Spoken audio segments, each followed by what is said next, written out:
Have you ever promised yourself that you'd stay calm next time, but the moment someone triggered you, you exploded anyway? Have you ever regretted words you said in anger, or decisions made in fear or anxiety? Why is it so hard to master our emotions? And where does true control actually come from? Welcome back to the channel. Today we're going to explore one of the most common and painful challenges in human life: emotional instability. Whether it's anger, jealousy, fear, sadness, or restlessness, emotions often feel like storms we cannot predict or control. But Buddhism offers a radically different view: not to suppress emotions, not to deny them, but to understand their nature so deeply that we're no longer enslaved by them. We live in an age that encourages emotional reaction. Social media thrives on outrage. News headlines are crafted to provoke anxiety. Even our entertainment glorifies drama. But within all of this noise, what is the cost? Our peace, our clarity, and our ability to choose a conscious response.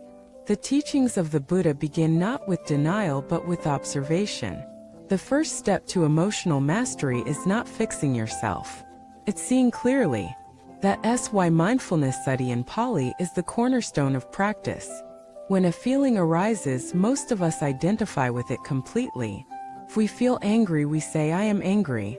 But that is not accurate. Anger is present, but you are not anger. Just as clouds pass through the sky, emotions pass through consciousness.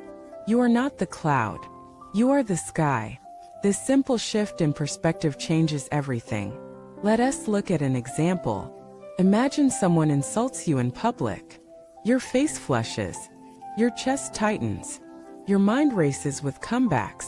You want to strike back. But what if, at that very moment, you said to yourself, this is anger arising. Tightness in the chest. Heat in the face. Thoughts of retaliation. You don't suppress it. You name it. You observe it. In that moment, the anger is no longer in control. You are. You have created a space between the stimulus and your reaction. And in that space lies your freedom. That's the beginning of emotional mastery, not in never feeling, but in never being owned by the feeling. But there's a deeper level still. The Buddha taught that emotions are not enemies. They are messengers. Anger often masks hurt. Jealousy reveals insecurity. Fear exposes attachment. Every emotional storm is pointing you towards something inside you that wants to be seen. Let me share a story. A monk once came to his teacher and said, "I've practiced for years, but I still get angry." The teacher replied, "Good. Now you have a real teacher." The monk was confused. "But I thought I should eliminate anger." The teacher smiled, "Only when you understand it will it release you." This story teaches us that emotions are not the problem. Our relationship with them is. So how do we change that relationship? First, we slow down. When an emotion arises, we breathe. We turn inward. We notice where the emotion lives in the body: throat, chest, stomach. We stay with it without judgment. Second, we reflect. What triggered this feeling? Is it about the present, or is it a shadow from the past? Often we find that our reactions are rooted not in what is happening, but in what has happened. Third, we respond, not react. If we need to speak, we speak from clarity, not chaos. If we need to act, we act from understanding, not impulse. Over time, this becomes a habit. Mindfulness becomes our new baseline. Emotions still arise, but they no longer dominate. They become guides, not masters. And this brings us to the true teaching. Emotional mastery is not about control. It's about compassion. When you understand your own pain, you no longer blame others for theirs. When you can sit with your own anger, you can hold space for someone else's. When you have seen your own fear, you can meet the fear in others with gentleness, not judgment. This is the heart of Buddhism: not to transcend emotions, but to embrace them with wisdom. Elder monks often say, "The fire that burns you can also warm you if you know how to hold it." So what's the role of meditation in this process? Meditation is where we learn to witness the mind without becoming it. Every time we sit, we are training the muscle of awareness. Thoughts come and go. Emotions rise and fall. We don't follow them. We don't fight them. We watch. With enough practice, this awareness doesn't stay on the cushion, it follows us into daily life. We begin to notice the tension before it becomes anger. We notice the craving before it becomes addiction. We notice the sadness before it becomes despair. We become intimate with our inner world.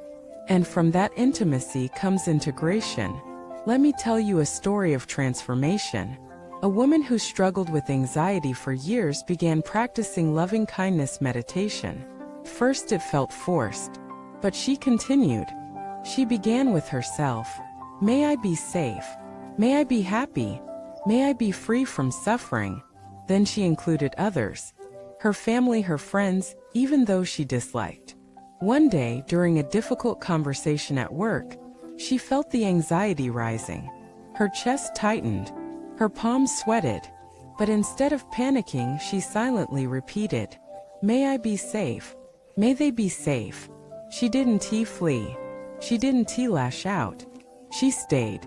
And for the first time, she responded with grace instead of fear.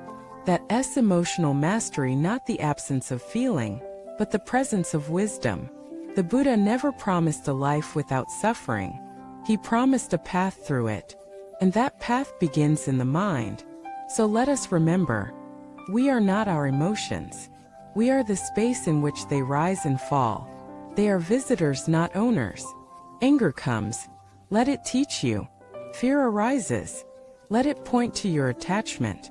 Sadness visits. Let it reveal what you value. In this way, every emotion becomes part of the path. Thank you for watching this video. If today's message touched you, share your experiences with emotional mastery in the comments. What have you learned about feeling without drowning? Let us grow together. Be sure to like, subscribe, and turn on notifications. See you in the next video.